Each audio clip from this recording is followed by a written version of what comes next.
بسم اللہ الرحمن الرحیم. بہت ہی مختصر سا وقت ہے میرے پاس جس میں اپنا پیغام آپ تک پہنچانے کی کوشش کروں گا. پاکستان کی اہمیت کیا ہے اور ہم پاکستان کے لیے کیا کر سکتے ہیں، ان دو چیزوں پر میں انشاءاللہ بات کروں گا.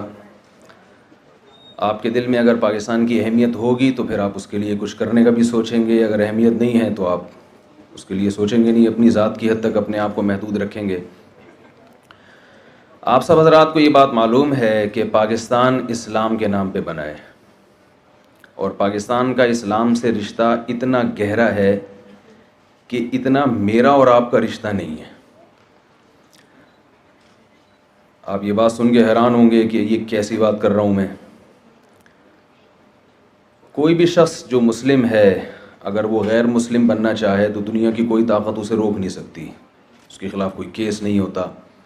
ہم دیکھتے ہیں بعض لوگ قادیانی ہو جاتے ہیں، بعض عیسائی ہو جاتے ہیں، لیکن پاکستان ایک ایسی ریاست ہے جس کے پاس اسلام چھوڑنے کا آپشن ہی نہیں ہے. جب انڈیا کو دو حصوں میں ڈیوائیڈ کیا گیا ہے تو جو بیس تھی وہ یہ تھی کہ ہمیں اسلام کے لیے ایک ایسا ملک چاہیے جہاں ہم اسلامی قوانین پر آزادی سے عمل کر سکیں. یہ بیس تھی ہماری سیپریشن کی. اب اگر لبرل اور سیکولر قوتیں یہ بات اٹھاتی ہیں کہ پاکستان سے اسلامی لاء کو ختم کر دیا جائے، ایک سیکولر اسٹیٹ بنایا جائے، تو انڈیا بین الاقوامی عدالت میں ہمارے خلاف کیس کر سکتا ہے کہ جو بیس تھی سیپریشن کی وہ بیس ختم ہو گئی. تو آپ اندازہ لگائیں کہ پاکستان کے پاس مسلمان بننے کے علاوہ کوئی آپشن. میرے ساتھ دیں گے تو پھر مجھے بات کرنے میں آسانی ہوگی. جو کہتے ہیں نا فل ان دا بلینکس، تو جو میں خالی جگہ چھوڑوں اس کو آپ نے فل کرنا ہے. تو پاکستان کے پاس اسلام کے علاوہ کوئی آپشن ہے ہی نہیں، یعنی ہو ہی نہیں سکتا. لبرل ریاست بن نہیں سکتی ہے. یہ بہت بڑی بات ہے، یہ بہت ایک ہمارے کنٹری کے لیے فخر کی بات ہے. اس وقت عالم اسلام میں پاکستان کی کیا اہمیت ہے؟ آپ کو معلوم ہے کہ اسلام کا مرکز مکہ ہے، بیت اللہ ہے جو اسلام کا مرکز ہے.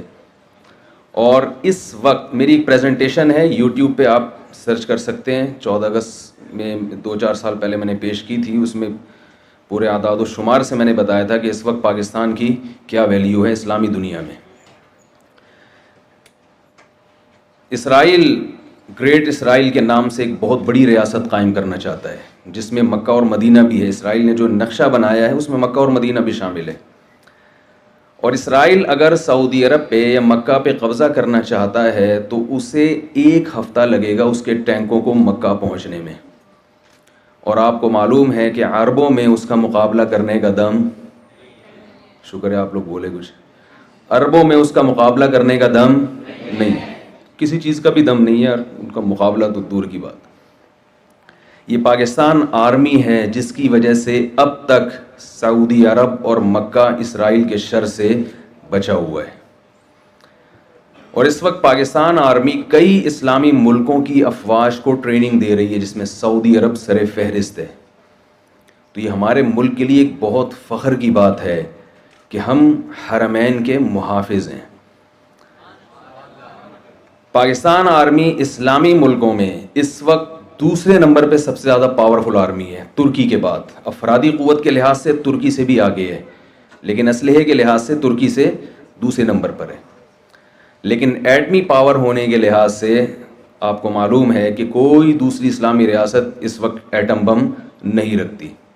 اور ایٹم بم کی ویلیو کا آپ اس سے اندازہ لگائیں کہ اگر آپ کے پاس کچھ بھی نہ ہو، صرف بم ہو، تو یہ بھی آپ کے دفاع کے لیے کافی ہے. کوئی آئے آپ پہ حملہ کرنے کے لیے اور کلاشنکوف اس کے ہاتھ میں ہو اور آپ کے پاس بم ہو اور وہ آپ کے قریب. ایٹم بم ایک ایسی چیز ہے کہ ساری دنیا کو پتہ ہے کہ جب کوئی مر رہا ہوتا ہے نا تو وہ کہتا ہے جب مرنا ہی ہے تو پھر مار کے مرو. آپ اگر ایک کمزور سی بلی پہ بھی حملہ کریں گے نا، اس کو بھاگنے کا راستہ نہیں چھوڑیں گے تو وہ بھی حملہ کرتی ہے. تو یہ ساری دنیا ایک اصول جانتی ہے کہ کوئی کمزور سے کمزور شخص بھی اگر آپ اس کے پاس اس کو زندہ رہنے کا آپشن ہی نہیں دیں گے تو پھر وہ یہ سوچے گا کہ جب میں نے مرنا ہی ہے تو مار کے کیوں نہ مروں میں. تو یہ جس ملک کے پاس ایٹم بم ہوتا ہے، جو ملک ایٹمی طاقت ہوتا ہے، اس ملک کے بارے میں ساری دنیا جانتی ہے کہ اس کو ختم نہیں کیا جا سکتا, اس کو کمزور کرنے کی کوشش کی جا سکتی ہے, اس کو جس دن اس کو ختم کرنے کی کوشش کی تو یہ مار کے مریں گے, تو یہ بموں سے کھیلنا شروع کر دیں گے. تو یہ ہمارے لیے بہت پازیٹیو چیز ہے.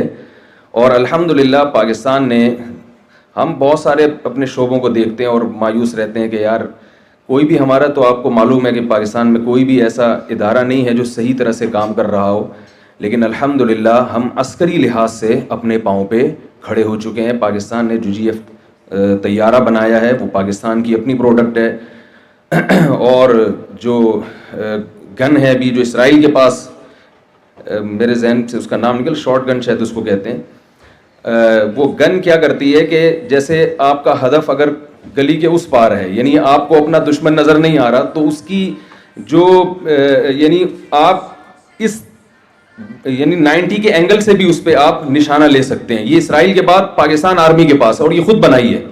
یہ بنی کیسے, یہ ایک لمبی کہانی ہے کہ یہ پاکستان کے پاس ایسی ٹیکنالوجی آئی کہاں سے. یہ ساری اسمگلنگ ہو رہی ہے پڑوسی ملک سے. امریکہ آیا نا افغانستان میں, تو وہ رہنے کے لیے آیا تھا, لیکن وہاں وہ بیچارہ اس کی سمجھ میں نہیں آ رہا کہ میں کتنا عرصہ مزید گزاروں اور کب تک میں نے یہاں رہنا ہے اور کیا کرنا ہے. وہ ان کے روزانہ ان کی پالیسیاں چینج ہو رہی ہیں کہ ابھی ڈونلڈ ٹرمپ کا بیان آیا کہ قطر مذاکرات کامیاب ہو ناکام ہو بھاڑ میں جائے قطر مذاکرات, ہم نے اپنی فوج یہاں سے نکال لی ہے. تو یہ عسکری لحاظ سے الحمدللہ ہم بہت پاورفل ہو چکے ہیں, اور اسلام سے ہمارا رشتہ کتنا گہرا ہے یہ میرے پاس ٹائم بہت کم ہے, تو میں اس لیے بہت ہی ان شارٹ آپ کو میں یعنی اپنا پیغام پہنچانے کی کوشش کر رہا ہوں. تو اب سوچئے کہ اس ملک کے لیے ہم کیا کر سکتے ہیں. میں 2 حدیثیں آپ کے سامنے پیش کروں گا. میرے پاس ایک ڈاکٹر کا سوال آیا تھا ایک دفعہ کہ اسلام میں میڈیکل سائنس کی کیا اہمیت ہے. رسول اللہ صلی اللہ علیہ وسلم کی کوئی حدیث جس میں آپ نے لوگوں کو ڈاکٹر بننے کی ترغیب دی ہو. میں نے کہا بھائی رسول اللہ صلی اللہ علیہ وسلم کی حدیث اور قرآن مجید کی آیت, من قتل نفسا بغیر نفس او فساد فی الارض فکأنما قتل الناس جميعا ومن احیاها فکأنما احیا الناس جميعا. قرآن مجید میں اللہ تعالیٰ کا ارشاد ہے کہ جس نے کسی انسانی جان کو ہلاک کیا تو ایسے جیسے ساری انسانیت کو ہلاک کیا, اور کسی ایک انسان کی جان بچائی تو ایسے جیسے ساری انسانیت کی جان بچائی اس نے. تو ایک ڈاکٹر اگر ڈاکٹر بن کے ہزاروں لوگوں کی جان بچاتا ہے تو کیا وہ اس آیت کا مصداق نہیں ہو سکتا؟ کیا وہ اس کی فضیلت میں داخل نہیں ہوگا؟ زرعی یونیورسٹیوں میں جو ہمارے طلبہ پڑھ رہے ہیں, رسول اللہ صلی اللہ علیہ وسلم نے ارشاد فرمایا, صحیح مسلم کی حدیث ہے, کہ جس نے ایک درخت لگایا اور اس کا انتقال ہو گیا, مر گیا, وہ تو جب تک چرند پرند اس درخت سے کھاتے رہیں گے, آپ صلی اللہ علیہ وسلم نے فرمایا قبر میں اس کو ثواب ملتا رہے گا. ایک درخت کا یہ ہے. تو آپ اگر ملک کی پیداوار بڑھا کر انسانوں کی خوراک کا ذریعہ بنتے ہیں تو آپ سوچئے کہ کتنے بڑے اجر کے آپ مستحق ہوں گے. میں 2 حدیثیں سناتا ہوں اور پھر اپنی بات کو ختم کرتا ہوں. اس سے جو میسج میں دینا چاہ رہا ہوں نا وہ آپ تک انشاءاللہ میں پہنچا سکوں گا. دیکھیے ایک صحابی درخت لگا رہے ہیں, حضرت ابو ہریرہ رضی اللہ تعالی عنہ. آپ صلی اللہ علیہ وسلم نے فرمایا کہ تم جو درخت لگا رہے ہو نا, تو ممکن ہے تمہاری عمر کم ہو اور اس درخت کی عمر زیادہ ہو. یعنی آپ اپریشیٹ نہیں کر رہے کہ تم اتنی دور کی سوچ رہے ہو, اتنی دور کی, پتہ نہیں تمہاری زندگی اس کے ساتھ وفا کرے یا نہ کرے. اس سے پتہ چل رہا ہے کہ آپ صلی اللہ علیہ وسلم درخت لگانے والے کی حوصلہ شکنی کر رہے ہیں. بھی حوصلہ شکنی کا مطلب تو پتہ ہے نا, ابھی تھوڑا سا اردو کا بھی ہوا ہے نا, تھوڑی سی انشاءاللہ ہو گئی ہوگی ترقی. یہاں آپ صلی اللہ علیہ وسلم درخت لگانے والے کو یعنی ایک اپریشیٹ نہیں کر رہے اس کو. دوسری حدیث میں آپ فرما رہے ہیں کہ جس نے درخت لگایا اور وہ مر گیا تو جب تک چرند پرند بھی اس سے کھائیں گے اس کو قبر میں ثواب ملتا رہے گا. تو یہ 2 حدیثیں آپس میں ٹکرا رہی ہیں. علماء نے اس کا جواب دیا ہے کہ ایک درخت وہ ہے جو آپ اپنے لیے لگاتے ہو, اور ایک وہ ہے جو آپ قوم کے لیے لگاتے ہیں, انسانیت کی خدمت کے لیے لگاتے ہیں. ہمیں جو ترقی کرنی ہے اپنے پیٹ کے لیے نہیں کرنی. اس ترقی کی اسلام حوصلہ افزائی نہیں کرتا. ہمیں ترقی کرنی ہے آئندہ آنے والی نسلوں کے لیے. اگر آپ اس نیت سے ترقی کریں گے تو یہ ترقی قبر میں بھی آپ کو فائدہ پہنچاتی رہے گی. آپ کا جو ویژن ہے, آپ کا جو ہدف ہے, وہ ٹائم باؤنڈ نہیں ہونا چاہیے, وہ اس دنیا کے لیے نہیں ہونا چاہیے, وہ لامتناہی ہونا چاہیے. اب آپ کیسے وہ ترقی کر سکتے ہیں؟ یوسف علیہ السلام کی مثال ہمارے سامنے.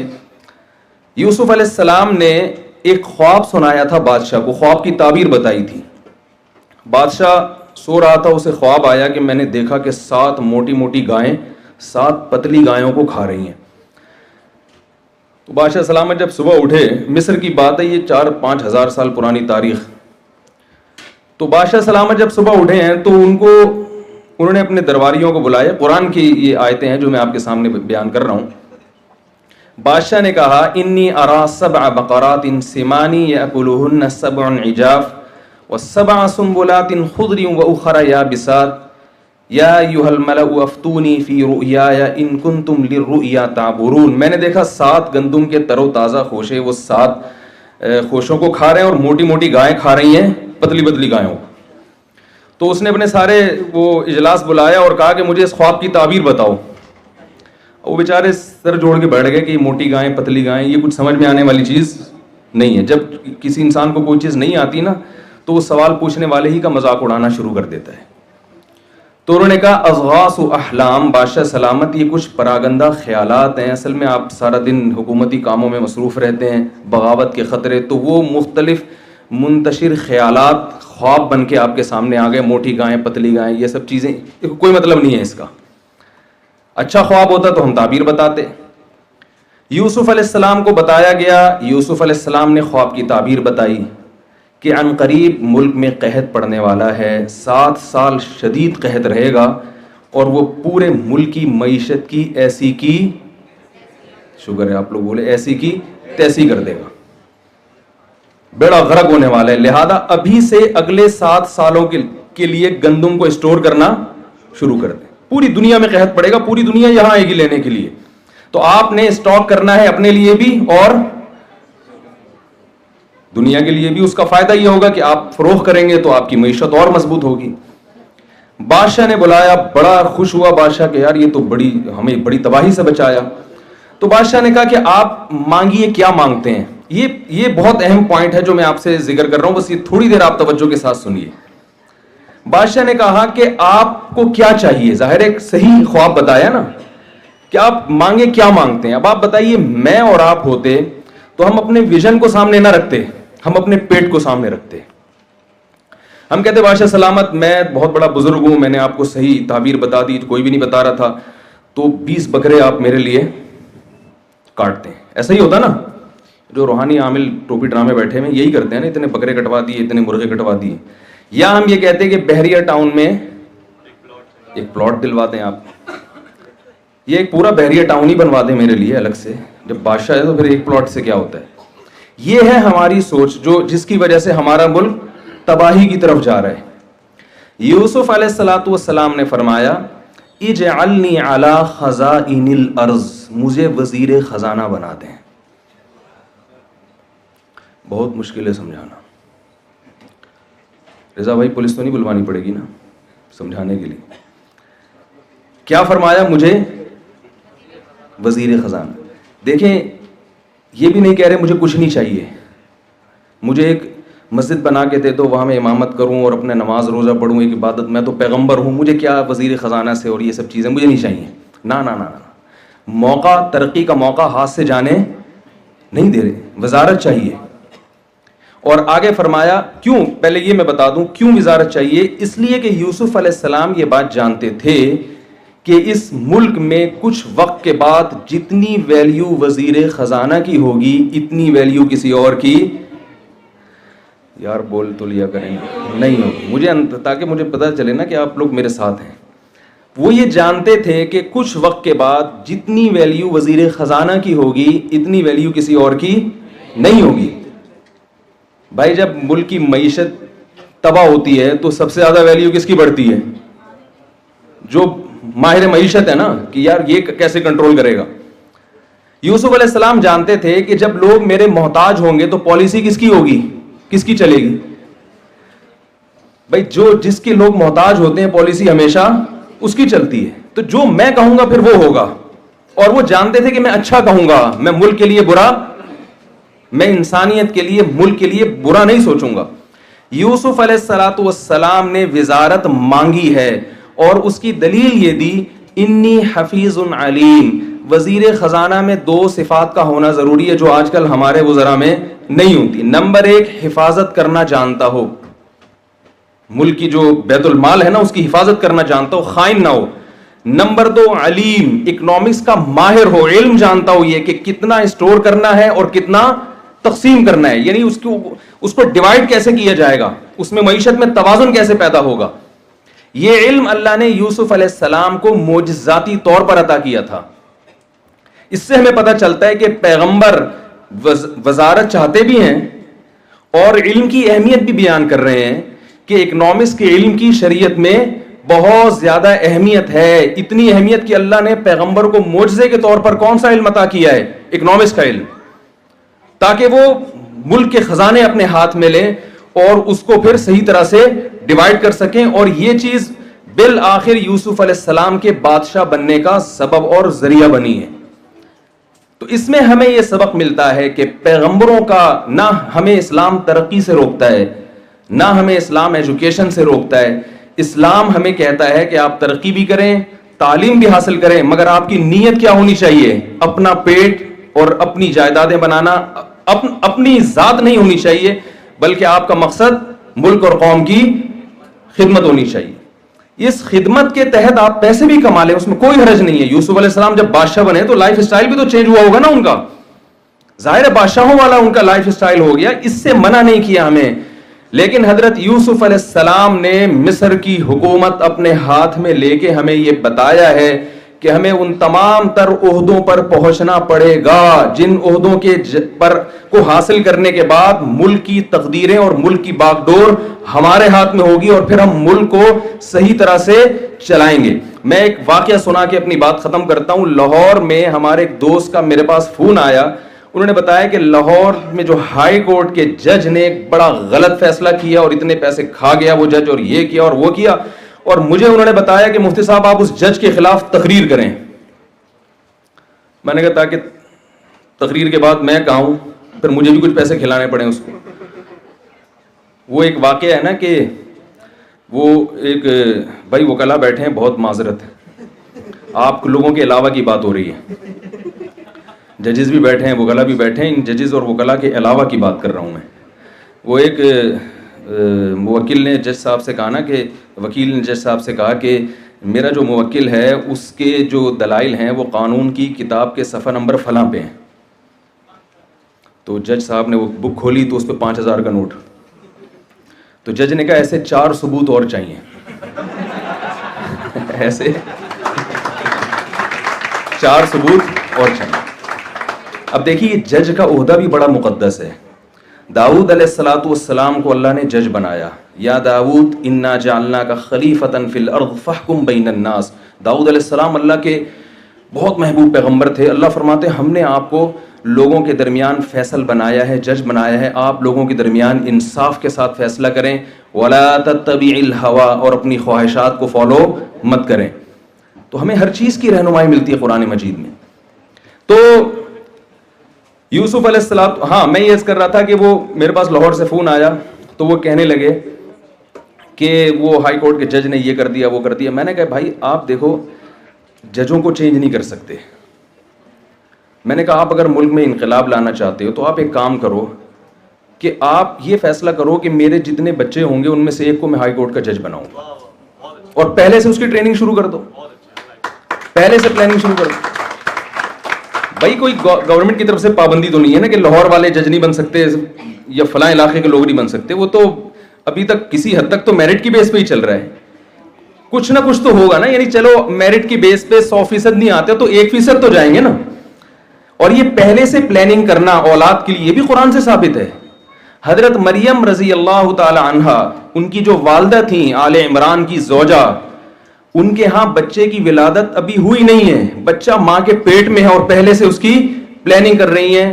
ربی انی نذرت لک ما فی بطنی محررا فتقبل منی, اے اللہ میں اسے تیرے دین کے لیے وقف کر رہی ہوں.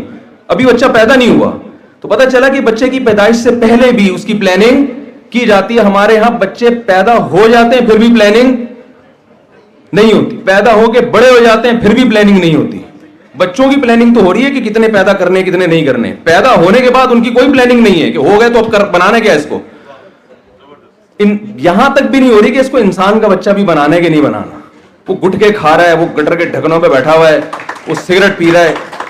تو یہ ہماری دیکھو یوسف علیہ السلام بھی تو پہلے سے پلاننگ کر رہے تھے نا کہ 7 سال قحط پڑے گا تو اس کی پہلے سے پلاننگ ہونی چاہیے کہ اتنا جمع کرنا ہے, اتنا اسٹور کرنا ہے اور اتنا خرچ کرنا ہے, اتنا بیچنا ہے. تو ہمیں پہلے سے پلاننگ کرنی پڑے گی. بہت صرف ایک یعنی وزارت کی بات نہیں کر رہا میں, اس مثال سے مقصد یہ ہے کہ ایسے عہدوں پہ پہنچنا. آرمی میں آپ آرمی ماشاءاللہ ہماری آرمی کا جو ایک کردار ہے پوری دنیا میں الحمدللہ ایک آرمی ہے جس کی وجہ سے ہماری عزت ہوتی ہے, ورنہ تو ہمارے جتنے بھی شعبے ہیں وہ سب حضرات جانتے ہیں کہ کیا حالات ہیں اس کے. تو ان تمام عہدوں پہ ہم نے ترقی کر کے جانا ہے اور اس میں کوشش کرنا ہے کہ اپنی آخرت کو سامنے رکھے. ڈاکٹر صاحبان جو نسخے لکھ کے دے رہے ہوتے ہیں بہت ہی معذرت کے ساتھ, وہ سوائے کلینک کے ساتھ جو میڈیکل اسٹور ہوتا ہے اس کے علاوہ اس پوری کائنات میں وہ دوا کہیں نہیں ملتی. میرے تو تجربے وہ لکھ کے دیا, یہ دوا میں نے خود تجربہ کیا, وہ صرف اس کلینک کے پڑوس میں جو میڈیکل اسٹور ہوگا نا وہاں مل رہی ہوگی. آپ ایشیا سے باہر چلے جائیں, آپ چاند پہ پہنچ جائیں, آپ کو وہ دوا نہیں ملے گی. وہ اپنی گھر کی وہ نانی اماں نے ان کے نسخے بنا کے نا وہ رکھے ہوئے ہوتے ہیں. تو بھائی اور ٹیسٹ لکھ کے دیے جا رہے ہیں فلاں لیبارٹری سے, کیونکہ لیبارٹری وہاں سے بھی کمیشن کھانچا کھولا ہوا ہے. تو بھائی اس سے آپ کو پیسے مل جائیں گے, ثواب نہیں ملے گا. ایک وقت میں ایک ہی چیز ملتی ہے, یا پیسے ملتے ہیں یا ثواب ملتا ہے. تو آپ کمائیں پیسے, ہم آپ کو منع نہیں کرتے. ظاہر ہے آپ نے ایک تعلیم پہ پیسہ خرچ ہوا اور وہ پیشنٹ بھی آپ کو پیسے دے گا. ابھی یہاں بات ہو رہی تھی نا کہ وہ کتنے غریبوں میں مفت دوائیں تقسیم کی, تو ٹھیک ہے یہ بھی بہت اچھی بات ہے, لیکن پیسے بھی لینے چاہیے. جو مالدار لوگ ہیں وہ کیوں وہ ہر جگہ پیسہ خرچ کریں, تو علاج پہ کیوں خرچ نہیں کر رہے. لیکن آپ کی نیت علاج کی بھی ہونی چاہیے, مریض کے ساتھ پیشنٹ کے ساتھ خیرخواہی ہونی چاہیے. یہ جو ابھی شاعری کا پروگرام چل رہا تھا, میری عادت ہے بیان کے دوران چٹکلوں کی, یہ جو ابھی شاعری کا پروگرام چل رہا تھا نا, تو مجھے ایک بار بار شعر یاد آ رہا تھا کہ اب یہ تو علامہ اقبال کے اشعار ہیں جن کی اردو بڑی گاڑی ہے. تو ٹیکنالوجی کا زمانہ ہے نا, تو ٹیکنالوجی کے لحاظ سے شاعری بھی چینج ہو رہی ہے.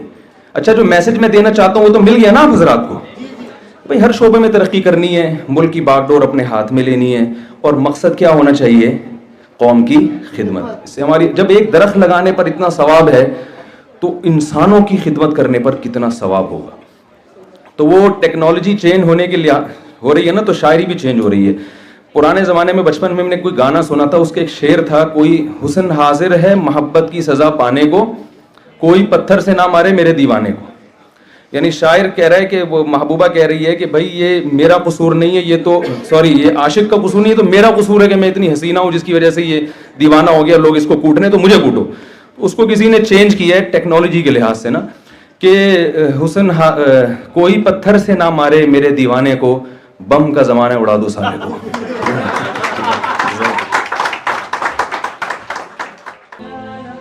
Thanks for watching.